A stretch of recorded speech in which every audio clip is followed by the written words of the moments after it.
Eh bien, bonjour à toutes et à tous. Il nous reste encore quelques jours pour vous souhaiter la bonne année. Donc, je vais prendre cette occasion pour le faire. Aujourd'hui, on a le plaisir d'accueillir 6 entreprises qui vont nous parler d'un sujet très tendance, très à la mode, XDR et l'initiative Open XDR Platform. On aura 2 objectifs principaux. Le premier est d'expliciter et donner un éclairage sur ce que c'est, sur quel est ce nouveau mot très à la mode, qui, si j'en crois que certaines études de marché, est appelé à croître très fortement avec une croissance à 2 chiffres pendant quelques années. Paysage qui est donc du coup hautement compétitif, que ce soit mondialement ou même en France, avec des offres différentes. Et justement, on va voir dans ce paysage de compétition un autre pan de ce XDR, qui est cette initiative commune qu'ont choisi de suivre 6 entreprises et qui est intéressante, ne serait-ce que justement pour la démarche qu'on essaiera aussi d'éclairer durant ce webinaire. Et je vais donc passer la main à Rodrigue, qui va pouvoir introduire et présenter et lancer les différentes sessions de ce webinaire. Rodrigue. Merci Emmanuel, merci. Bonjour à tous et mes meilleurs vœux pour cette nouvelle année aussi. Donc moi je suis Rodrigue Germani, coordinateur du Hub Cyber et Sécurité du pôle systématique. Donc comme le disait Emmanuel, effectivement la partie XDR c'est un sujet de très forte actualité. Nous avons voulu lancer cet événement pour montrer une facette. Donc vous pouvez télécharger toutes les présentations en cliquant en haut à droite de l'écran pour avoir les slides. Et si vous avez des questions, vous pouvez aussi utiliser l'espace dédié pour poser vos questions. Alors, pour le programme, donc le programme il va se décomposer en 3 parties. Donc, dans une première partie, on aura juste un rappel de ce que c'est que cette plateforme XDR, donc qui sera présentée par la société Sequoia, David Bizel. Et nous aurons aussi une opportunité de comprendre les spécificités qu'apporte chacune des entreprises qui sont intégrées dans cette collaboration. Donc, chacune des 6 entreprises viendront nous expliquer un peu ce qu'ils apportent et les spécificités de leur entreprise. Et nous terminerons justement par une table ronde pour affiner un peu le fonctionnement. Donc là, je vais appeler David Bizel, qui est le directeur scientifique de Sequoia, qui va nous expliquer. David, voilà, je pouvais faire monter David.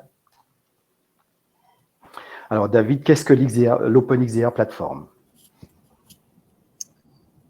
Eh bien, bonjour à tous. Est-ce qu'on m'entend bien? C'est bon là-dessus? Ouais, super. On vous entend. Merci beaucoup, Rodrigue. Donc, l'OpenXDR Platform, c'est vraiment une initiative qui est structurante pour le marché. Mais tout d'abord, avant de parler de l'OpenXDR Platform, si on peut juste prendre quelques secondes, on va dire, pour savoir ce qu'il y a derrière XDR, pour le caractériser, ce sont 3 lettres qui veulent dire Extended Detection and Response. Donc, on est vraiment sur la partie d'un domaine de la cybersécurité opérationnelle. Et nous, ce qu'on a voulu construire comme démarche, c'est quelque chose qui va aller plus loin qu'un simple produit, mais quelque chose qui va permettre justement de mettre en musique et d'articuler différents acteurs, différentes structures capacitaires. Alors, je vais avancer dans les slides. Et donc, du coup, ce qu'on va vous proposer durant ce webinaire, on va dire, c'est vraiment une vue croisée des différents contributeurs qui, pour l'instant, constituent l'OpenXDR Platform. Donc, vous allez avoir 6 sociétés qui vont intervenir et qui chacune vont donner leur force, on va dire, et qu'est-ce qui les caractérise et en quoi ce qui les rend forts est intéressant dans une approche collaborative de l'OpenXDR Platform. Et ce qu'il faut bien voir, je l'ai dit tout à l'heure, c'est que c'est vraiment l'approche de l'union fait la force qu'on a voulu concrétiser dans cette démarche de l'OpenXDR Platform. On a vraiment voulu s'appuyer sur des forces et sur des produits qui étaient bons, référents, légitimes, leaders dans leur domaine sur différents aspects de la cybersécurité. Et plutôt que, je dirais, d'aller chercher à ce que ces produits soient utilisés dans un contexte particulier et qui devrait être consolidé par un client, on a voulu justement chercher à avoir une approche qui unifie ces usages des différents produits. Aujourd'hui, quand on regarde le marché de la cybersécurité, on va avoir quelque chose d'assez complexe. Donc là, typiquement, on a une image qui est fournie par Wavestone et qui met dans différents au sein de différents mots-clés, différents domaines, la répartition finalement du marché de la cybersécurité. Donc on voit que pour notre simple marché, on a à peu près une centaine de domaines qui sont des sous-divisions et dans lesquels il est possible d'être positionné. Donc ça rend les choses assez compliquées et des entreprises, on va dire, selon leur degré de maturité, vont vouloir se doter de tel ou tel produit, de telle ou telle solution, de tel ou tel service. Donc c'est une nécessité. Et face à ça, on va avoir bien sûr des offreurs capacitaires qui vont être présents. Et là-dessus, on va dire il y a souvent deux alternatives. Il y a l'approche des très grands groupes, donc j'ai mis le terme GAFAM, mais vous comprendrez bien l'idée à travers cette représentation-là. Eux, leur volonté et leur manière de faire, c'est vraiment d'étendre leur territoire en termes de position marché.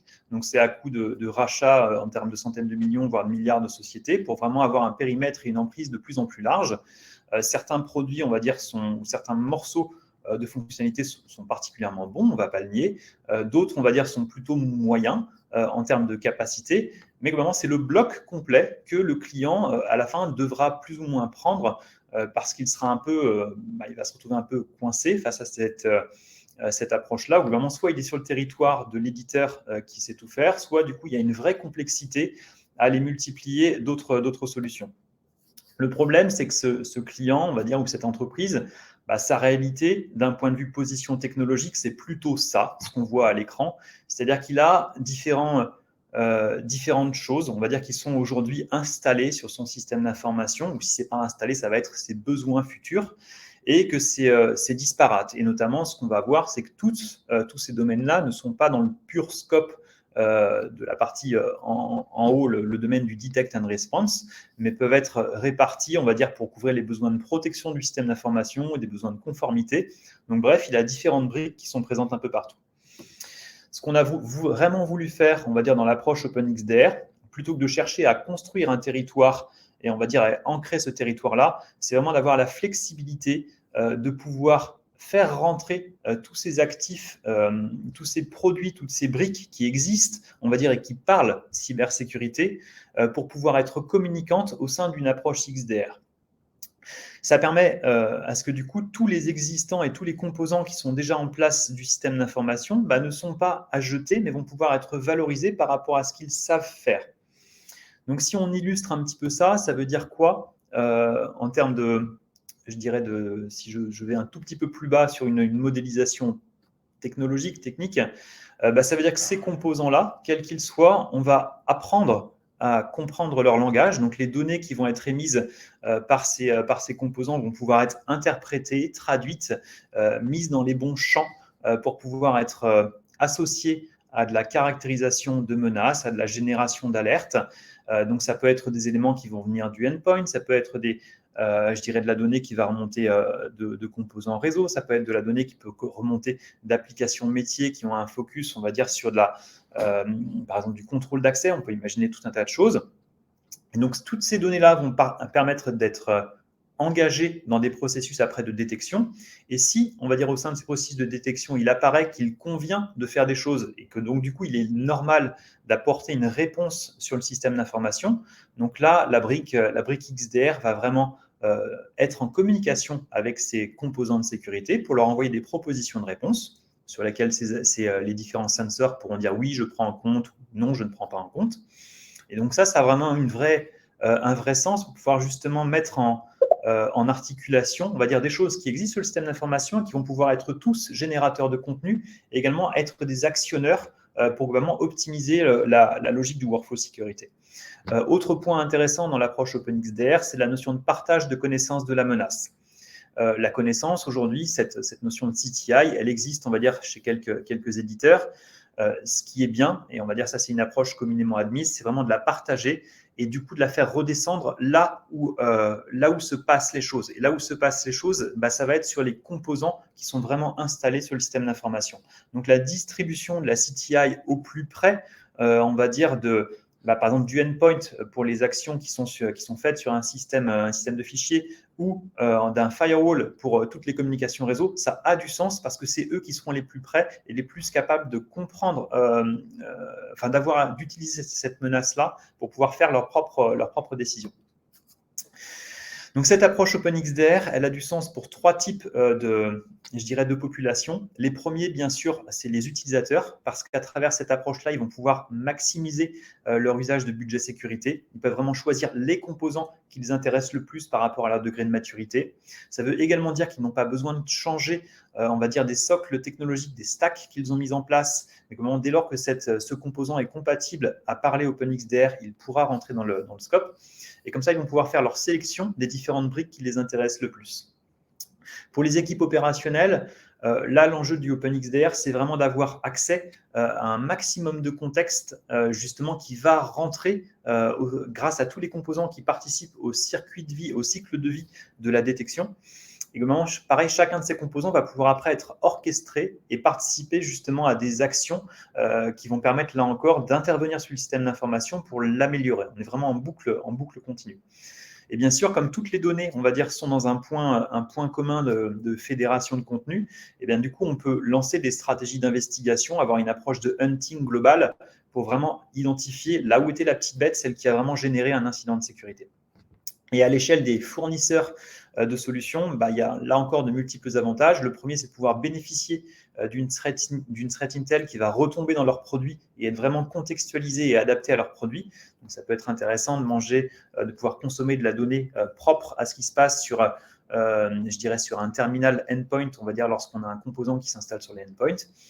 Mais globalement, ce qui a également du sens, c'est de pouvoir participer à un orchestre et pouvoir, moi j'apporte un instrument, je fabrique un instrument, mais si cet instrument rentre tout de suite dans un orchestre, il est beaucoup plus, on va dire, non pas entendu, mais il développe une mélodie qui sera particulièrement harmonieuse. Et donc, du coup, c'est pareil de la même façon, ce produit-là, une fois intégré à l'OpenXDR, ça lui apporte une certaine forme de visibilité, donc un intérêt pour les providers. Donc, ce premier, nous avons construit avec un certain nombre d'entreprises volontaires, justement, un premier cercle d'acteurs qui ont voulu former cette connectivité, et nous l'avons appelé OpenXDR Platform. Et donc, du coup, on va pouvoir vous présenter avec mes confrères les domaines de compétences de chacun d'entre nous. Très bien, David. Donc, vous allez rester sur scène puisque vous allez nous parler un peu de ce qu'apporte Sequoia dans cette collaboration. Après, nous allons avoir avec les 5 autres entreprises. Vous pouvez continuer. Merci, Rodrigue. Donc, un slide juste pour représenter Sequoia simplement. Ce que vous voyez sur la partie gauche de l'écran, c'est l'illustration, c'est un copier-coller, on va dire, du dernier rapport de Gartner, du Market Guide, on va dire, sur le XDR.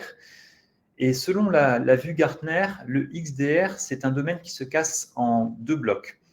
D'un côté, il y a ce qu'on appelle le front-end. Le front-end, on peut voir ça comme étant les différentes briques technologiques qui peuvent chacune avoir un rôle sur le système d'information. Donc, pouvant être au niveau d'un domaine applicatif, pouvant être au niveau du système, sur un endpoint, pouvant être sur le réseau. Tout ça, on va dire, ça peut être différents composants qui rentrent dans la catégorie front-end. Et de l'autre côté, on va avoir la partie back-end qui est là vraiment pour traiter l'information, qui est là pour en tirer des pistes, des observations, pour mettre ça en relief par rapport à une base de connaissances. Ça, cette partie back-end, c'est vraiment ce sur quoi Sequoia.io est focalisé. Donc, Sequoia.io, c'est vraiment un environnement de back-end XDR. Et du coup, les différentes petites icônes qu'on a là et qui sont celles proposées par Gartner, c'est celles que nous, on va avoir en interne dans le produit. Donc là, je m'appuie sur quatre éléments intéressants qui sont peut-être plus à éclairer que d'autres. Le premier, c'est l'importance que nous, on va accorder à la Threat Intelligence, ou Cyber Threat Intelligence, CTI, pour lequel on va vraiment essayer d'avoir le maximum déjà de visibilité de toute l'étendue des menaces, on va dire, qui sont existantes chaque jour, donc avoir un maximum de capacité à modéliser toutes les informations les plus chaudes du moment, et en même temps à pouvoir caractériser les menaces les plus importantes, les plus sensibles. Donc là, on est plutôt sur des domaines propres à l'APT et pour lequel on va avoir 150, ce qu'on appelle des trackers, donc des capacités à suivre des groupes d'attaquants. Et toute cette matière-là, qu'elle soit très exhaustive, on va dire, ou hyper spécifique, on la fait redescendre en pluie fine dans une base de connaissances qui est notre base de Threat Intel et qui va après participer vraiment au circuit, au workflow de détection. Donc sur la partie workflow de détection, la logique, c'est de faire rentrer tous les éléments entrants dont on a parlé tout à l'heure vers justement une énorme base de stockage. Donc là, on s'appuie vraiment sur une logique d'infrastructure cloud. On a démarré par le cloud au départ. Et donc, du coup, on va vraiment pouvoir, je dirais, ingérer sans trop de limites et pouvoir, pareil, appliquer des stratégies de détection qui sont en quasi-temps réel. L'autre avantage d'avoir cette approche, on va dire, d'énormes data lake, j'en parlais tout à l'heure comme étant une fonctionnalité générique, c'est que ça permet d'ouvrir le champ des possibles à une investigation qui va vraiment permettre de considérer toute la botte de foin et à travers différentes approches analytiques, d'essayer de repérer justement les aiguilles au sein de ces bottes de foin. On a un focus très particulier sur le workflow d'alerte. Le but, c'est vraiment d'apporter un maximum de contexte pour les métiers des analystes, pour les analystes, c'est-à-dire pour les équipes qui sont souvent dans les SOC, les CERT ou les équipes CTI, sachant que pour nous, chaque alerte peut être un point de démarrage d'une investigation. Donc, ça peut être vraiment le déclencheur de quelque chose qui deviendra plus global, comme un énorme incident de sécurité. Chaque alerte va pouvoir engager différentes stratégies d'orchestration, voire des choses complètement automatisées si cela a du sens pour l'entreprise. Encore une fois, ce n'est pas forcément quelque chose qui est recommandé ou que tout le monde mettra en place, mais il est possible d'aller automatiser à travers ce que Sequoia.io va pouvoir faire d'un point de vue back-end et ce que toutes les autres briques vont pouvoir faire sur la logique front-end, de pouvoir avoir une stratégie qui permet vraiment d'engager complètement l'automatisation. Et cette approche-là, on va dire, elle peut être utilisée de différentes façons. Soit on peut avoir un grand compte qui utilise, on va dire, son propre environnement Sequoia.io au sein de son tenant particulier. On peut avoir une logique de délégation à des MSSP, donc des entreprises qui vont opérer des services de type SOC manager. Et à ce moment-là, ils vont opérer le service, par exemple, pour 4 entreprises. Chacune aura son tenant particulier. Et le SOC manager va avoir une délégation sur ces 4 tenants-là. Et on a aussi une approche qui est beaucoup plébiscitée, c'est l'OEMisation de tout ce composant, on va dire, back-end XDR, qui va pouvoir être intégré dans d'autres structures ou gros produits qui vont du coup eux-mêmes décliner leur propre portfolio cybersécurité sur l'aspect détection et réaction. Donc voilà un peu pour ce que fait Sequoia.io et j'ai le plaisir du coup de passer la suite à Grégoire pour Arfanglab.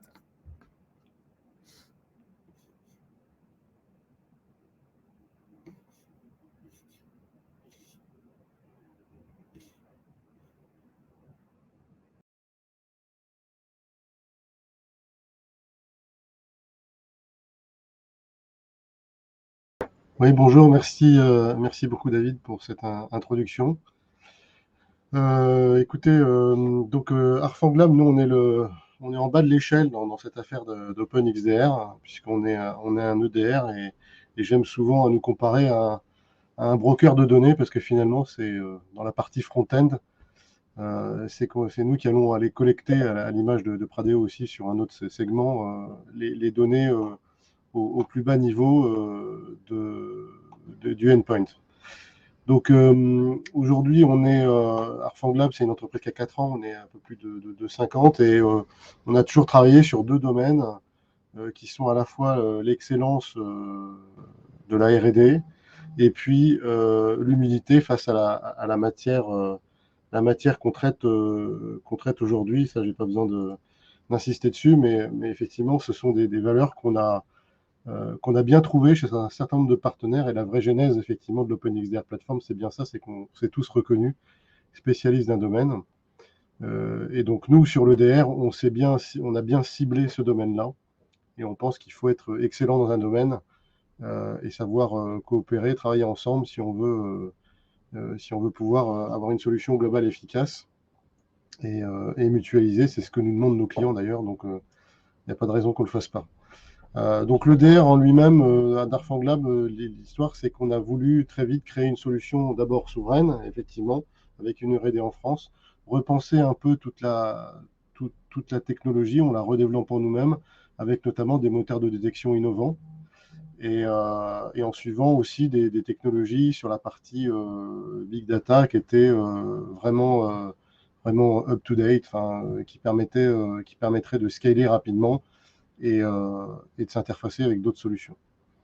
Donc aujourd'hui, l'architecture du produit, c'est des agents qui vont se déployer évidemment sur les terminaux. Donc un agent logiciel, hein, c'est un programme qui va tourner sur le endpoint avec un certain nombre de drivers et des droits particuliers qui lui permettent de faire trois choses. D'abord, d'être intelligent et autonome si besoin, de faire de la télémétrie qui va pouvoir remonter au niveau d'un data lake qui sera mis au commun ou non, qui sera dans son architecture d'ailleurs positionné soit complètement chez le client, soit dans un cloud supervisé, qui est le cloud d'un SOC par exemple, exactement suivant le modèle que David a présenté juste avant. De ce point de vue-là, nos architectures sont très similaires.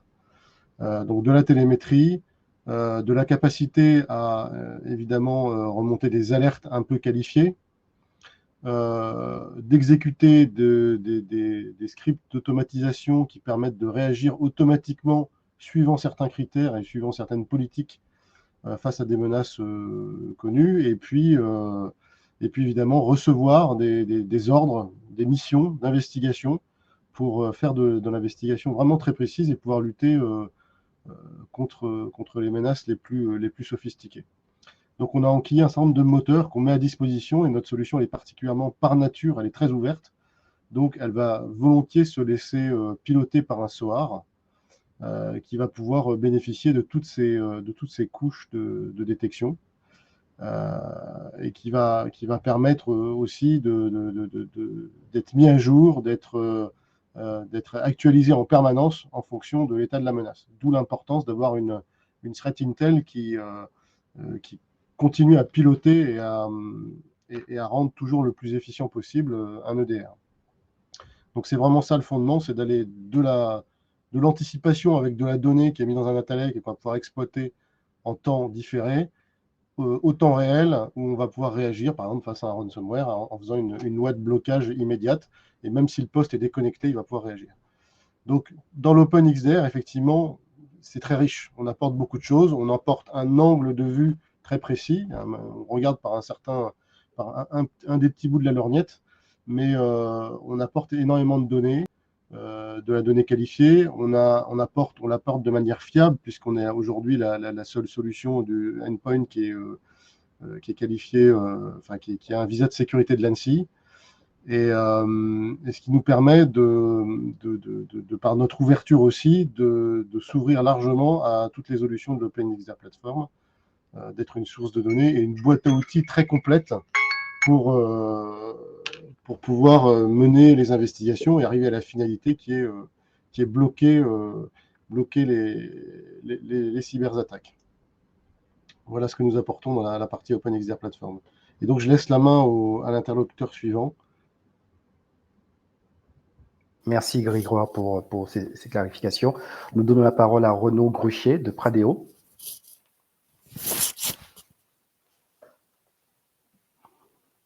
Renaud, vous pouvez monter sur scène.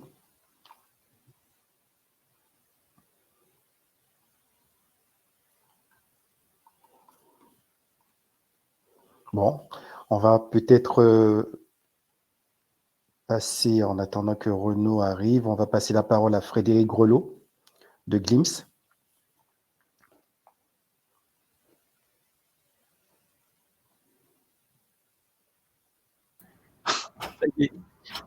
Bon.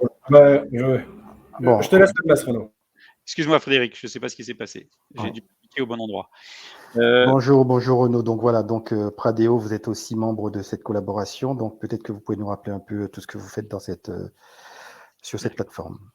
Bonjour. Donc, Pradeo, en fait, nous sommes un acteur spécialisé exclusivement dans l'univers des terminaux mobiles. Nous nous intéressons qu'aux environnements iOS et Android. Notre différenciation majeure, c'est le traitement que nous faisons sur l'analyse des applications de sécurité, enfin l'analyse des applications et la détection des comportements cachés des applications. On le fait de cette manière parce que les événements récents ont démontré que en fait, le mobile est une source intarissable de collecte de données et de vol de données. Et donc, si on veut avoir de la sécurité globalement, Il faut donc s'intéresser à ce qui se passe sur les mobiles parce que c'est un endroit où il est assez facile, voire très facile, de collecter des données sur les utilisateurs. Et ces données collectées peuvent servir à mener des attaques sur un autre composant du SI. Donc, les terminaux en tant que tels, les terminaux mobiles ont une composante très, très particulière, sont une composante particulière avec de la donnée sensible et notamment de la donnée personnelle et professionnelle. Et ce sujet, c'est notre point de compétence particulier, c'est ce qui a fait de nous un acteur un peu hors du domaine, en tout cas vraiment très particulier.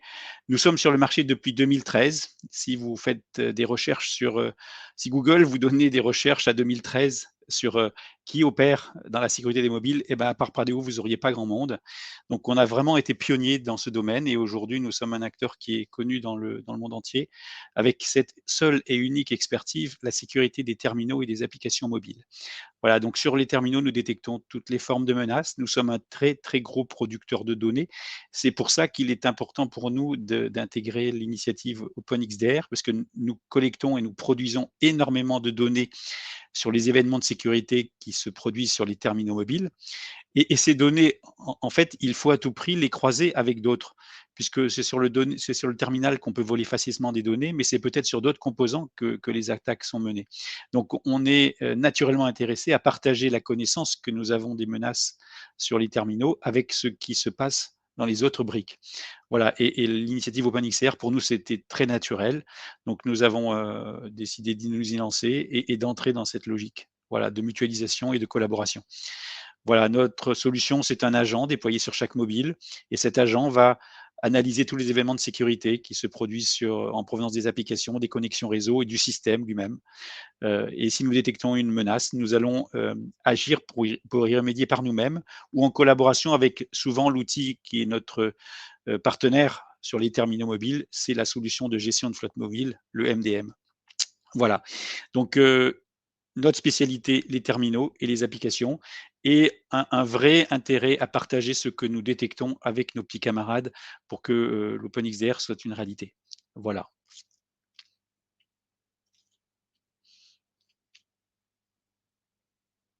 Je peux passer le relais à un de mes petits camarades tranquillement.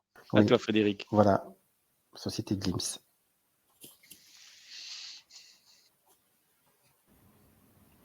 Bonjour.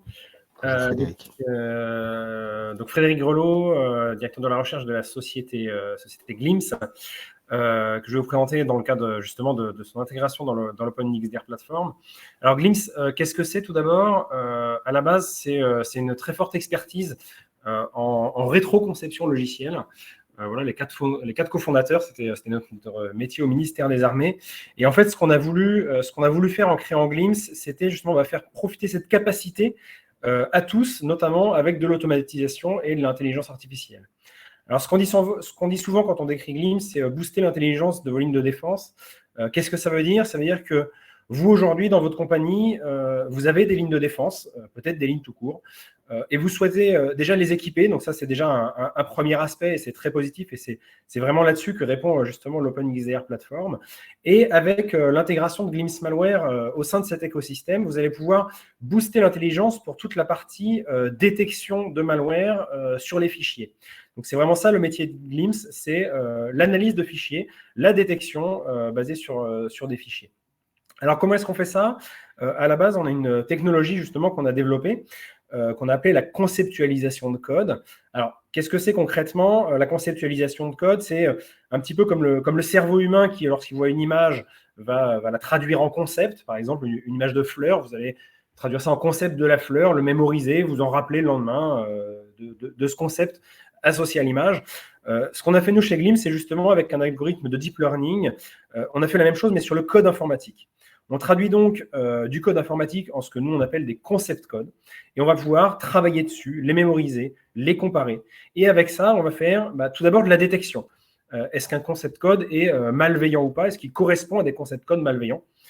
Et ensuite de l'analyse, une fois qu'on a quelque chose sous les yeux, savoir de quel code il est constitué, de quel concept code justement il est constitué et comment est-ce qu'on peut le rapprocher potentiellement de code connu.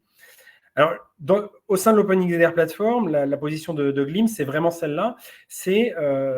On présente souvent nos produits Glimpse Malware sous deux aspects.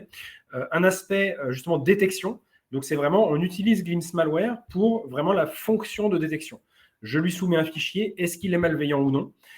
C'est ce qu'on va répondre en quelques secondes, justement.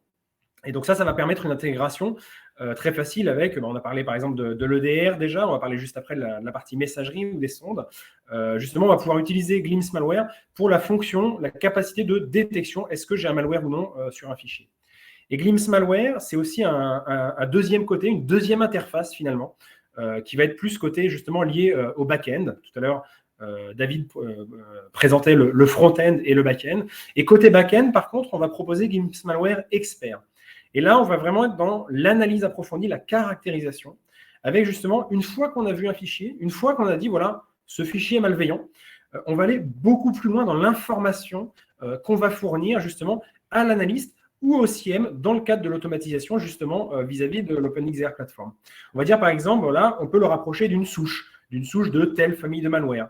Et là, on va faire un lien justement avec la base de connaissances CTI, par exemple, de Sequoia, pour permettre à l'analyste à ce moment-là d'avoir des informations supplémentaires sur la menace à laquelle il est vraiment en train de faire face concrètement sur son système. On va pouvoir extraire un certain nombre d'éléments d'IOC, par exemple, des adresses IP, des adresses réseau, des chaînes de caractères. Et dans le cadre de l'OpenXDR Platform, et ce sont vraiment les choses sur lesquelles on est en train de travailler avec l'ensemble des acteurs, ça va nous permettre de faire circuler l'information justement avec les autres acteurs pour dire, voilà, on a extrait une chaîne de caractères qui nous semblait malveillante, et ben on va la transmettre à l'EDR. Et lui va faire de la détection basée dessus. On a découvert une adresse IP qui nous, justement, dans ce malware, on va la transmettre au CIEM, à la sonde, qui vont pouvoir du coup réagir, etc., etc.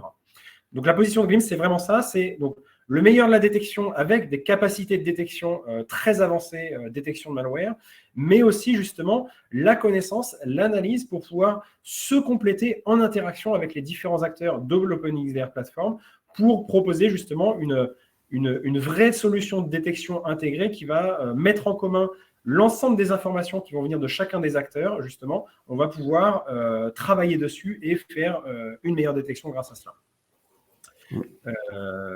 Je vais donc laisser passer. Merci. De Veid, je vais laisser passer. Voilà. Merci Frédéric pour cette clarification. Donc nous donnons la parole à Alexis Perru de la société VAD.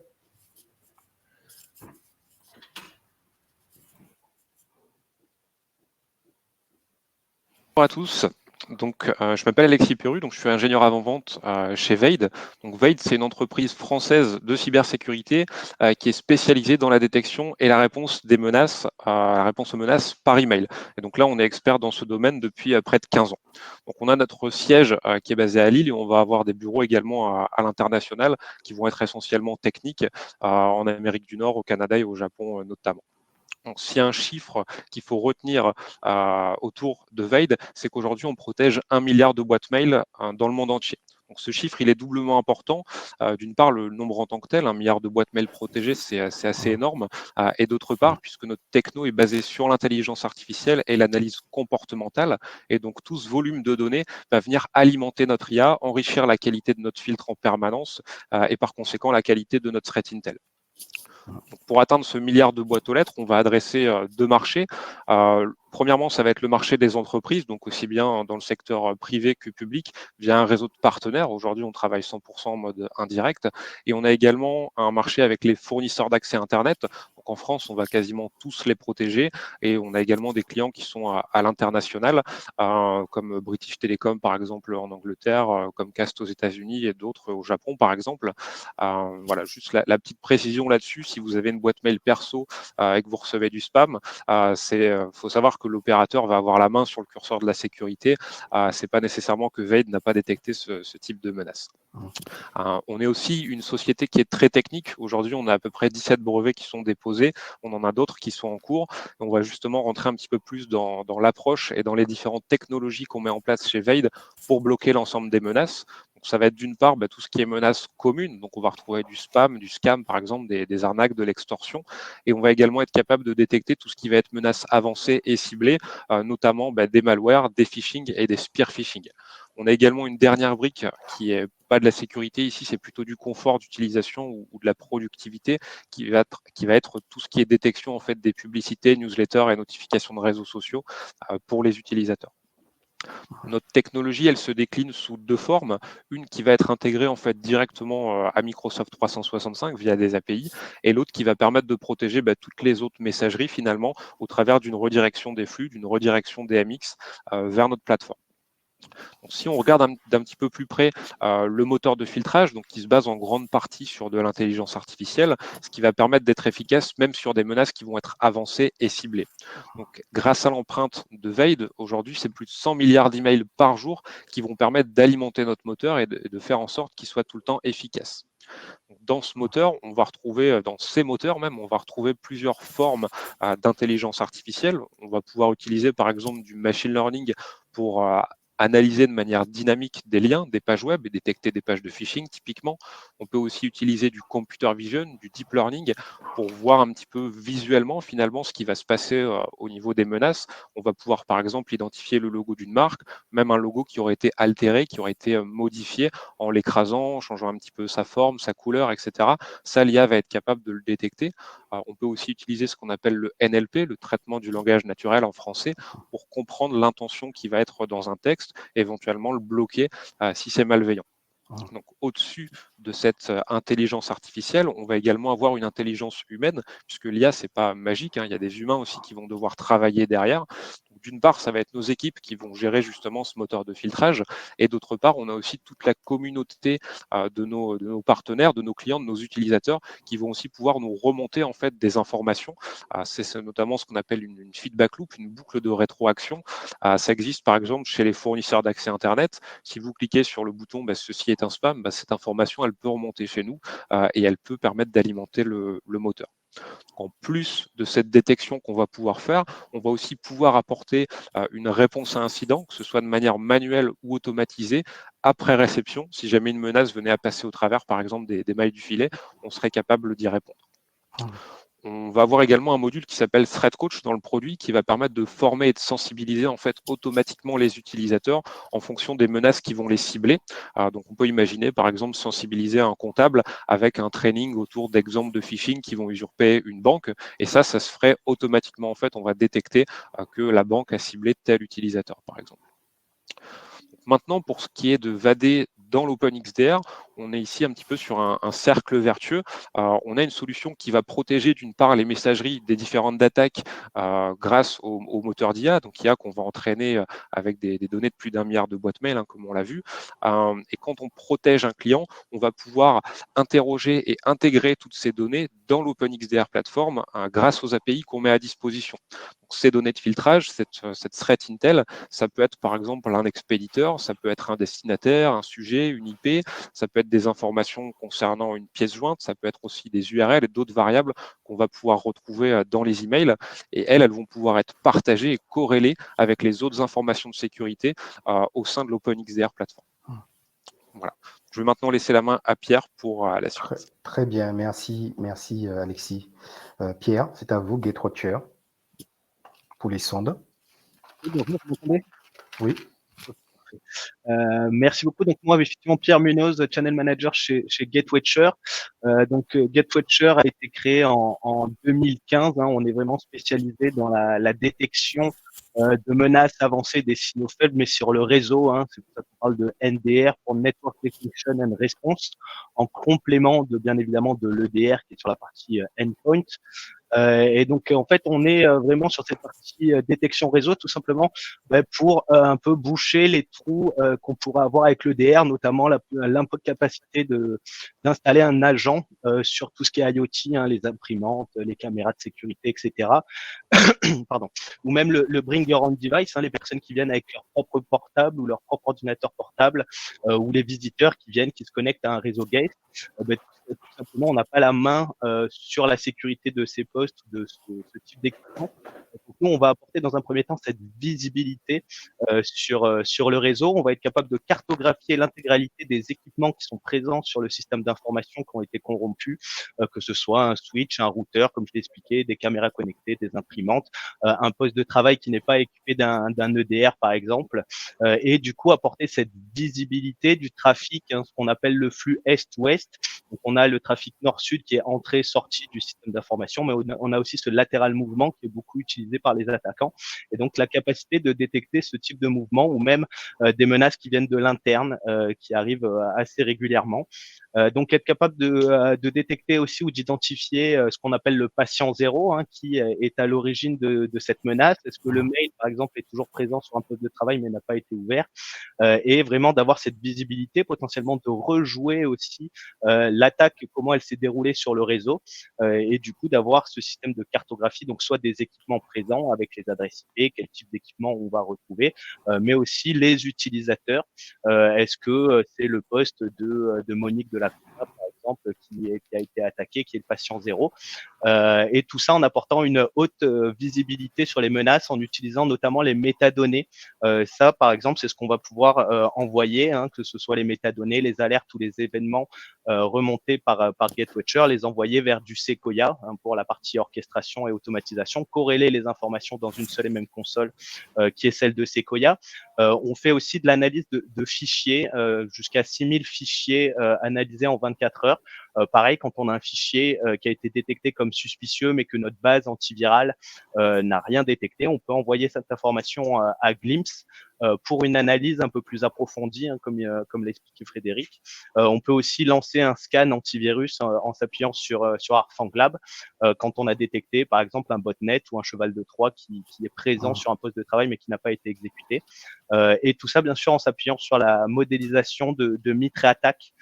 Donc, Mitre Attack est un référentiel, un framework, hein, ce qu'on appelle en anglais, où ils ont référencé toutes les tactiques, les techniques et les procédures qu'utilisent les cyberattaquants, que d'ailleurs mes collègues aussi utilisent, hein, donc ce qui permet un peu de modéliser le comportement de l'attaque. Est-ce qu'on est au début de l'attaque, est-ce qu'on est à la fin de l'attaque, et justement la plus-value que GetWatcher, ou du moins de OpenXDR Platform et GetWatcher, c'est vraiment cette possibilité d'automatiser la détection d'intrusion, de pouvoir prendre automatiquement des réponses assez rapidement. On délivre aussi un niveau très très fin en termes d'investigation. On s'appuie, nous, donc effectivement sur la CTI qu'on peut avoir chez nous, mais on s'appuie sur n'importe quelle source de CTI. Frédéric en a parlé aussi, la fameuse création d'IOC. On est capable de récupérer justement ces indices de compromission pour les transformer dans GetWatcher en règles de détection. Tout simplement. Donc, on s'appuie sur une solution de IDS, hein, de Next-Gen IDS, plus précisément chez GetWatcher. Donc, on récupère ces IOC qu'on transforme en règles de détection pour avoir une alerte si justement cet IOC a été vu sur le réseau. Et du coup, ce qui permet vraiment de réduire les mailles du filet, hein, ce consortium OpenXDR Platform, on va réduire drastiquement les mailles du filet grâce à cette interopérabilité entre tous les acteurs du marché sur cette partie OpenXDR Platform.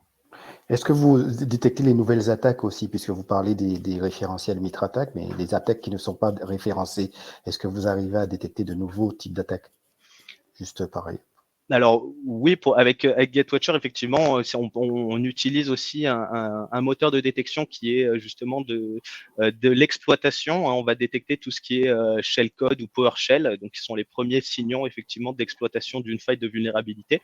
Donc ça, on est capable effectivement de le détecter nativement dans nos solutions. Et puis après, effectivement, comme je l'ai expliqué, en s'appuyant sur la CTI, hein, pour tout ce qui est indice de compromission, les 0D ou les 1D, être capable de renseigner de manière automatique de nouvelles règles en s'appuyant sur les IOC communiquées publiquement ou par les tiers. Très bien, merci Pierre. Donc, on va laisser la parole à Emmanuel qui va un peu animer, qui va nous permettre de rentrer un peu plus dans la démarche. Donc, la parole est à toi, Emmanuel, si tu veux monter sur scène, tu es déjà sur scène. On va demander à tout le monde de monter pour l'animation, pour la dernière partie. Donc, on va rentrer plus en profondeur dans le modèle. Oui, alors tout d'abord, merci à tous pour ce panorama. Hein. Donc, on ne peut pas rentrer en profondeur dans chacun des sujets, bien sûr, mais j'espère que ça aura donné le moyen à chacun de comprendre à la fois une partie de la démarche et des contributions et les identités respectives des contributeurs à la démarche. Je vais poser un certain nombre de questions et je ne vais pas forcément aller très profond non plus dans la technique, mais dans un premier temps, essayer de comprendre ce qui a motivé, ce qui a généré cette démarche. Et je vais me tourner virtuellement, mais naturellement vers Grégoire. avec une question simple, c'est tout à l'heure on a dit l'union fait la force, mais qu'est-ce qui a donné l'étincelle? C'était parce qu'il y avait un vide technique, c'est parce qu'il y avait un vide de marché. Qu'est-ce qui a motivé l'impulsion de cette démarche collective? Oui, bah, effectivement, l'origine, enfin, je sais pas, moi je suis toujours impressionné quand j'ai vu les présentations de mes camarades là, parce que ça montre bien qu'on est tous, chacun dans l'excellence de notre domaine.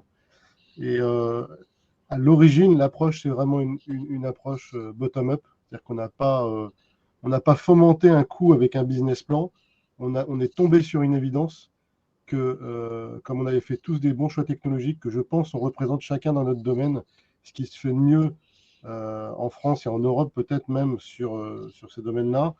On avait tout intérêt à unir nos forces pour plein de raisons de business que je ne vais pas exposer ici, parce qu'il y a des recoupements évidents, mais aussi pour répondre à une vraie demande des clients. Et si on se projette un peu dans 2 ans, effectivement, on a besoin d'avoir ces plateformes XDR qui vont projeter les gens qui vont produire des services dans une autre nature, dans un autre type de service.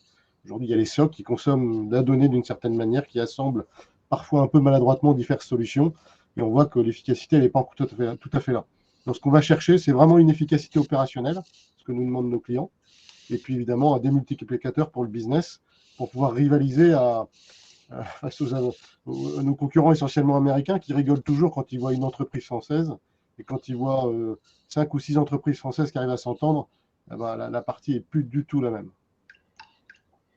Merci. Alors, peut-être pour compléter avec David, on côtoie assez régulièrement des jeunes pousses ou des PME innovantes, certes, mais récentes en cybersécurité. La plupart du temps, elles ont né dans le guidon sur leur propre domaine, leur propre business, et pas forcément la démarche de s'ouvrir vers l'extérieur. Il n'y a rien de répréhensible à ça, hein, c'est une question de priorité. Et là, tout d'un coup, on a un certain nombre de gens qui se mettent ensemble. Et qu'est-ce qui a pu motiver aussi cette démarche que j'oserais qualifier de stratégique à faire éclore un écosystème? Ouais, c'est une bonne question. Et je pense Grégoire a pris le terme du bottom-up et de l'évidence. Donc ça, effectivement, c'est dès lors que dans le monde de la cybersécurité, tout le monde se connaît. Donc on voit rapidement qui fait quoi.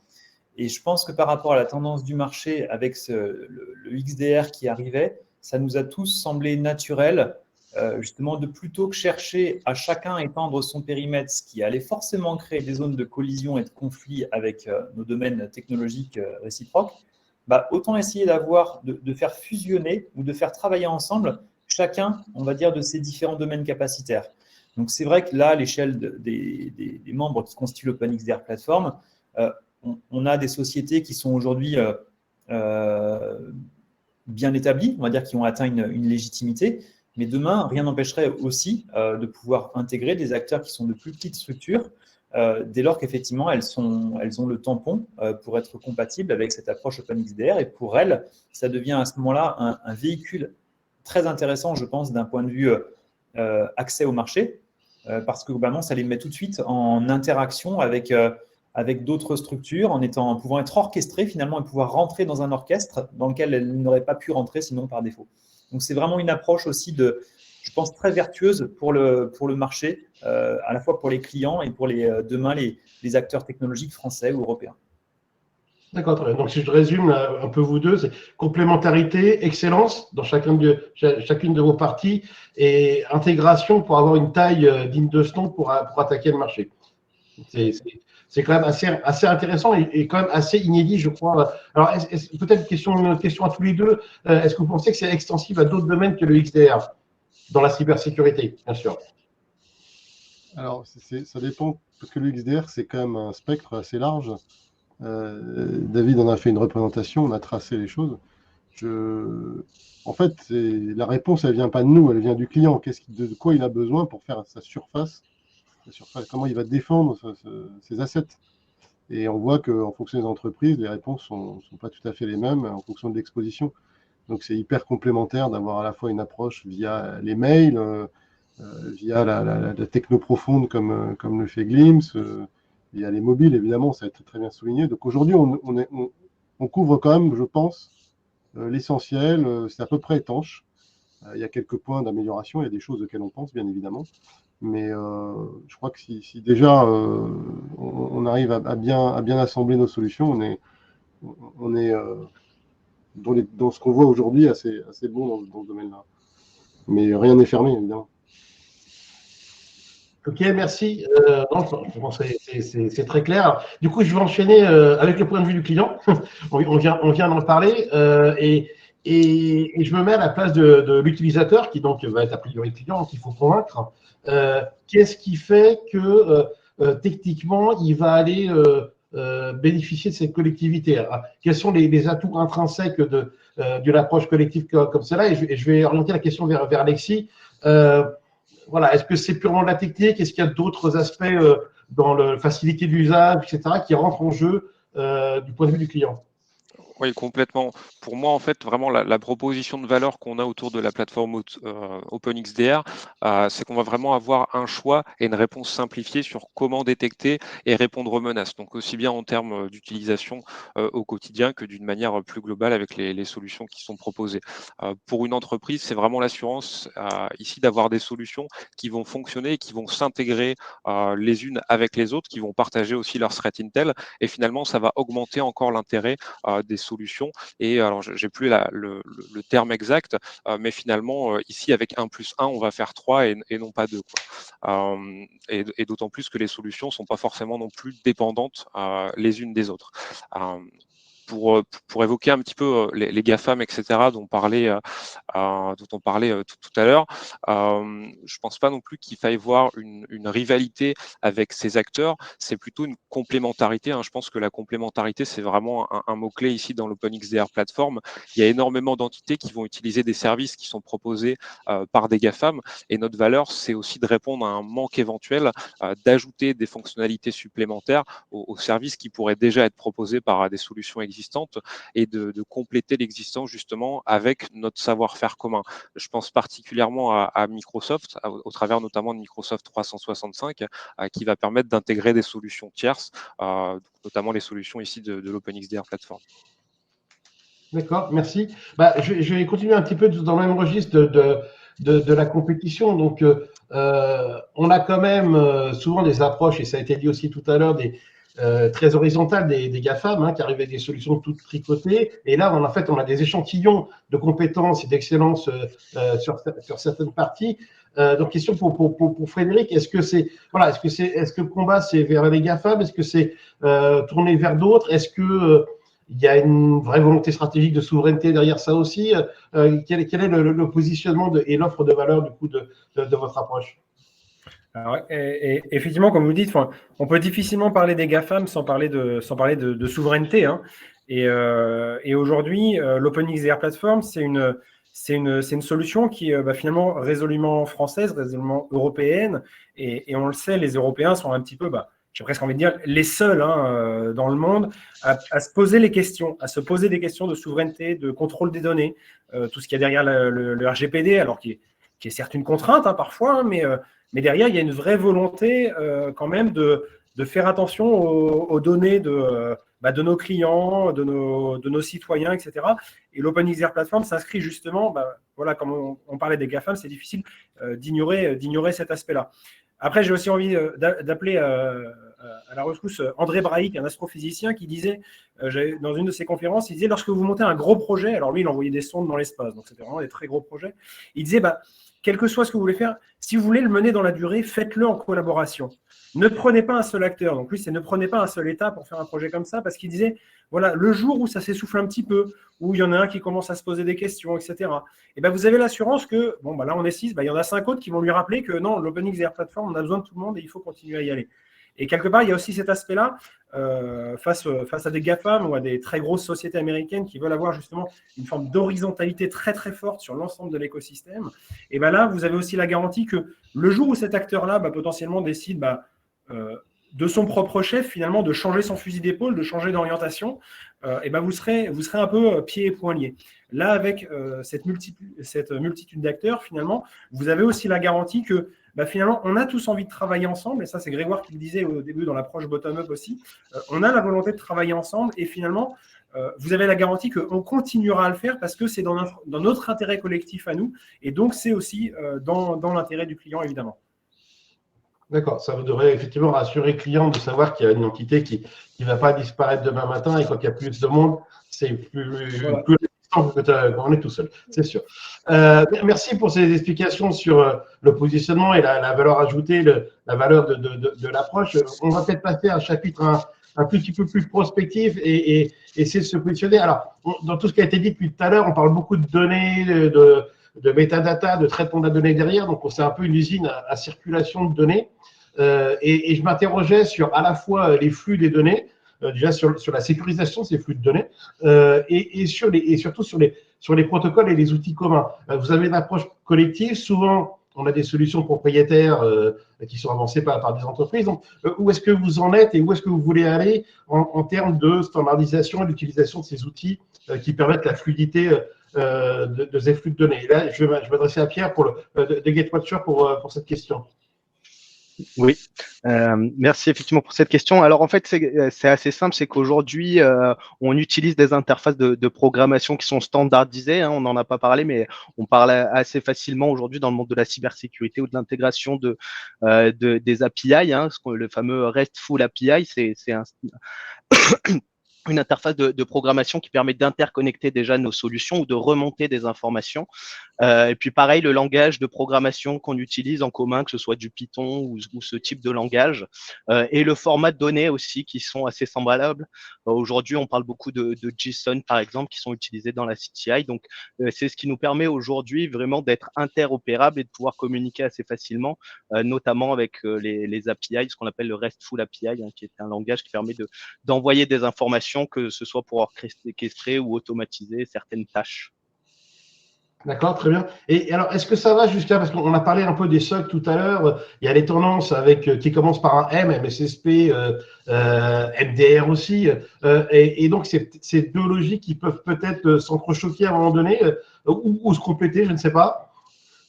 Alors, c'est que effectivement, les SOC et les MSSP ne nous ont pas attendus pour faire communiquer les solutions, hein. Ils récupèrent des informations du firewall, des antivirus, etc. Nous, on s'est appuyé sur cette idée, hein, de pouvoir récupérer en masse, de tout centraliser dans la console de Sequoia pour corréler les informations, pour éviter d'avoir toutes les alertes qui vont sonner en même temps, que ce soit le poste de travail avec Arfanglab qui va sonner, le mail qui va sonner et GetWatcher aussi qui va sonner. Là, on aura une seule et même alerte centralisée dans la console de Sequoia. Donc oui, ça a déjà été fait par le passé, par les SOC et les MSSP. On réutilise juste ce langage, ou du moins on les facilite puisqu'on leur apporte toute la documentation aussi. Ils sont pas tout seuls dans leur coin aujourd'hui à faire leur propre développement. On les accompagne sur l'intégration avec les sociétés tierces. D'accord, ça reste ouvert même au-delà des six présents. Exactement. Alors, question suivante, elle sera orientée vers ce qu'on a tous dans nos mains, c'est-à-dire peut-être le maillon faible du système, c'est-à-dire le mobile. La question est pour Pano. Et justement, est-ce que finalement, c'est peut-être la partie la plus difficile à maîtriser, dans le sens où on ne peut pas s'en passer, mais c'est peut-être aussi un maillon faible? C'est clairement le maillon faible, c'est encore celui qui est assez peu protégé, essentiellement parce que une partie de la communication des stores majeurs et sur l'axe que non, ils font le ménage. Et donc, Apple en particulier. Mais récemment, la preuve a été démontrée, notamment dans le cadre de l'affaire Pegasus, que non, ça ne suffisait pas. Et que, en tout cas, un peu bien fait pour Apple, ça s'est passé comme ça, quoi. Donc, leurs terminaux les terminaux iOS ont été attaqués. Et surtout victimes d'une exfiltration massive de données. En fait, la donnée, elle est très facilement accessible. C'est le sujet principal pour nous sur les mobiles, c'est détecter l'exfiltration de données. C'est là où la donnée est la plus sensible, c'est là où la donnée personnelle est disponible, c'est là où il suffit d'accepter une permission pour récupérer les informations de l'utilisateur. Et vous avez la vie des gens dans leur mobile. Donc, c'est le sujet que nous, on traite depuis 2013, hein, quand on est arrivé sur le marché. Et donc, accéder à cette information et ensuite voir quelles sont les manipulations qui sont faites sur les données personnelles et professionnelles disponibles sur les mobiles, c'est notre fonds de commerce. voilà, c'est ce qui a fait notre différence au départ. Ça continue d'être notre différence aujourd'hui. Et aujourd'hui, elle est même reconnue pour nous à l'échelle mondiale, puisque Samsung a décidé de revendre nos solutions. C'est donc un gage qu'elles sont particulièrement performantes. Donc oui, clairement, le mobile est un maillon faible, assez faiblement couvert aujourd'hui. Donc maintenant, on voit arriver, depuis l'affaire Pegasus, on voit énormément de sujets qui arrivent, notamment en demande de protection sur les terminaux, parce que la donnée est là, et la donnée, il n'y a qu'à se servir quelque part pour prendre de la donnée sur les mobiles. Donc notre sujet à nous, c'est de le traiter. Et surtout, ce qui était naturel pour nous, c'est de pouvoir ensuite alimenter, Sequoia nous semble être naturellement une forme d'intégrateur ou de gigantesques collecteurs de toutes les données que nous sommes capables les uns et les autres de brasser dans nos environnements de spécialistes. Et donc, voilà, l'initiative était vraiment très, très intéressante pour nous. Et ce que nous pouvons faire en partenariat avec nos camarades est vraiment une couverture totale. Très bien, merci. Je vais réserver la dernière question parce qu'on arrive à la fin du timing à Grégoire. Je reviens vers Grégoire. On a parlé d'étincelles tout à l'heure. Et là, ma question va être quand est-ce qu'on a le feu d'artifice et en gros, derrière ma question, c'est est-ce que deux choses. Un, est-ce que vous avez prévu de croître et d'élargir encore votre périmètre d'acteurs de cette plateforme et éventuellement, est-ce que vous avez quelque part une feuille de route ou des directions pour ça. Et deuxième question, qui est peut-être un peu plus difficile, quel est votre KPI? Comment est-ce que vous allez mesurer le succès ou pas de votre démarche et du régime de croisière de votre démarche? Oui, alors sur l'ouverture, on l'a déjà dit, bien sûr, on n'est pas dans une optique de faire quelque chose de fermé, mais il faut travailler sérieusement, quoi, c'est tout. Donc l'idée, c'est quand même de voir, de pas faire une association professionnelle qui regrouperait, je sais pas, 60 membres et qui s'agiterait dans des cocktails ou dans des réunions inutiles. Même si aucune réunion n'est complètement inutile, c'est pas ça que je veux dire, mais voilà, on n'est pas sur une approche promotionnelle. Donc il y a pas mal d'entreprises qui nous ont contactés effectivement pour nous rejoindre. C'est un problème d'intégration, de travail, de développement de connecteurs, des choses comme ça. Donc c'est ça le principal frein, c'est ça, c'est la pertinence technique avant tout. C'est ça qui va nous inquiéter, c'est ça qui va vraiment nous arriver. Voilà. Ensuite, comment est-ce qu'on mesure l'efficacité de l'OpenXDR? Déjà, alors l'efficacité, c'est est-ce qu'on sera plus performant face à des modèles d'attaque ou face à des menaces complexes ensemble? La réponse, elle est évidente. Quand on met toutes les solutions ensemble et qu'on joue des différents scénarios complexes d'attaque des APT, évidemment, on est plus performant. Après, d'un point de vue commercial, on a beaucoup de meetings entre nous, on a une entraide naturelle qui vient pour du placement de produits, on pourrait dire. Aujourd'hui, on en est à ce stade. Et donc, c'est pas très dur pour nous de mesurer ce qu'apporte l'un à l'autre. Et je sais déjà qu'on a déjà partagé un certain nombre de comptes. Donc, évidemment, la synergie, elle est à la fois perceptible quand physiquement on se passe des comptes, mais elle est encore plus forte quand on rassure un client du simple fait qu'on est ensemble à se présenter. Voilà. Surtout qu'il y a des entreprises qui sont très établies, comme Veid ou je disais Pradeo depuis des années. Il y a des entreprises beaucoup plus jeunes comme Arfanglab ou Glimpse. Donc, évidemment, un client il a besoin d'être rassuré. Donc, voilà, on n'a pas encore mis de KPIs en place, mais moi, c'est pas un sujet. Bien sûr qu'on sera meilleur ensemble. C'est évident. Très bien, merci. Alors, je me pose encore une toute dernière question et tout le monde peut répondre. On a parlé de système d'info, on a parlé de mobile, on a parlé un petit peu de cloud tout à l'heure, mais plus pour faire tourner l'analytics dedans. Est-ce que, en termes de périmètre et de scope, vous voulez aussi adresser des choses beaucoup plus spécialisées de type cyberphysique, avec des applications dans des verticaux industriels, de l'automobile ou de ce genre d'applications, mais pas seulement du système d'info, je dirais, classique? Alors, moi, je peux juste rapidement parler parce que chacun dans notre domaine, hein, je pense, Gatewatcher, ils adressent le milieu industriel. Nous, on a des discussions avec des intégrateurs qui portent ces sujets-là. Et donc, ce qui est intéressant, c'est qu'on a, en fait, l'OpenXDR, c'est aussi les bras tendus vers des intégrateurs. et des gens qui vont prendre nos solutions, tout ou partie, pour les orienter ou bâtir une architecture pour un besoin métier, et donc répondre effectivement à ça.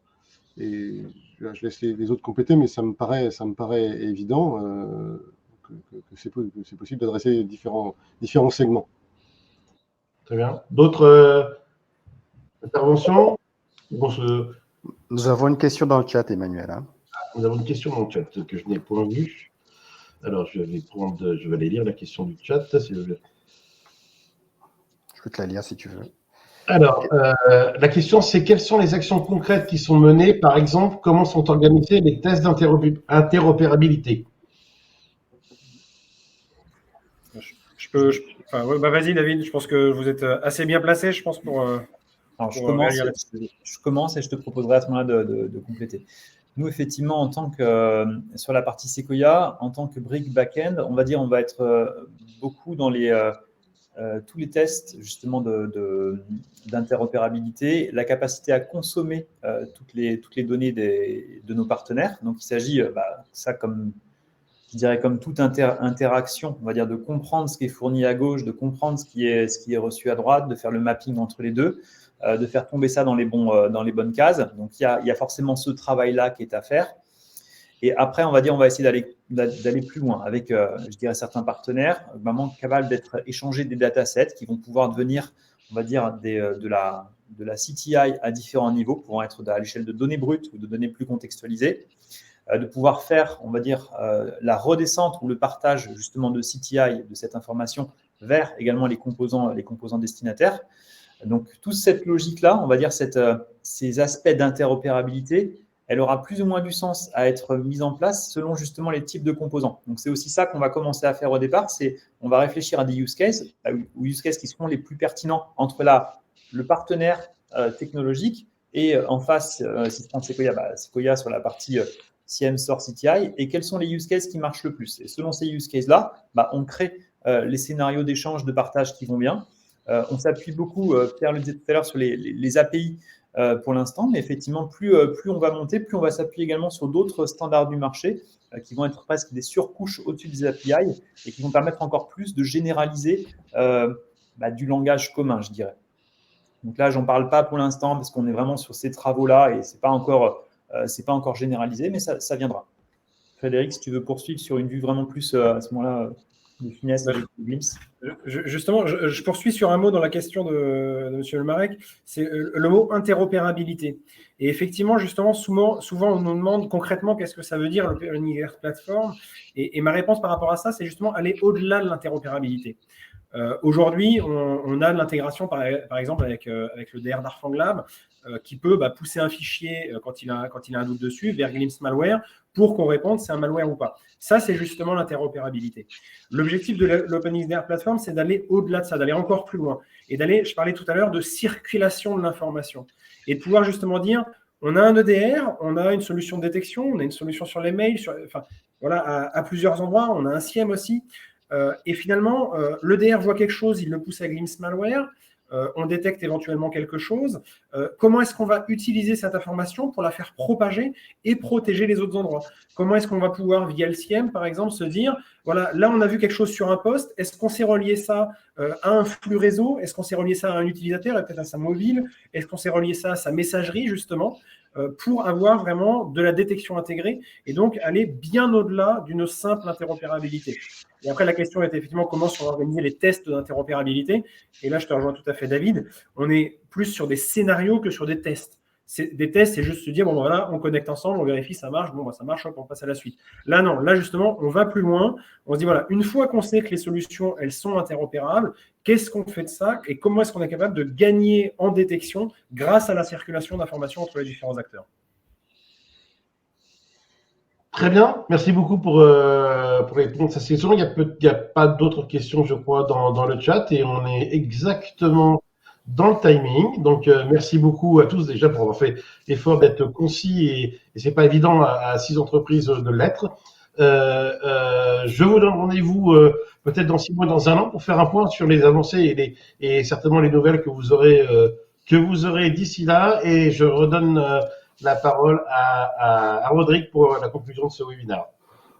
Merci Emmanuel, merci à tous, hein. Donc vraiment très bien, on a bien compris le positionnement de chacune des entreprises, on comprend parfaitement ce que vous faites maintenant, donc on vous souhaite de continuer cette collaboration avec force et peut-être aussi d'intégrer peut-être d'autres solutions pour compléter un peu votre plateforme. En tout cas, c'est très bien. Donc, moi, ce que je peux vous annoncer déjà, c'est que notre prochain webinaire qu'on fera, ce sera une première édition qu'on va mener sur le mois de février, le 15 février. Ce sera notre horizon sécurité, dédié à la sécurité.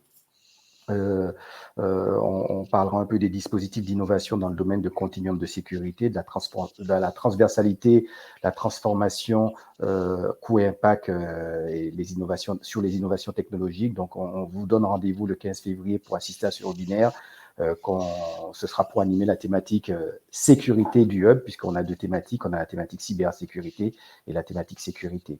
Et je vous invite aussi à suivre nos événements en vous inscrivant sur on a une page LinkedIn Hub Cyber et Sécurité de Systématique. Je vous invite à vous inscrire pour suivre un peu l'ensemble de nos actualités. On fait de la diffusion d'événements, on fait un peu de veille, on parle beaucoup des appels à projets dans le domaine de la cybersécurité pour aider les entreprises à trouver les bons appels pour développer leur innovation. On parle business, on parle recherche, voilà, et on parle aussi d'Europe. Donc, n'hésitez pas à vous inscrire et je vous dis à très bientôt. Voilà, merci à tous et à toutes. Merci. Merci encore à tous. Au revoir. Au revoir. Merci, au revoir. Au revoir. Merci à tous, au revoir. Au revoir.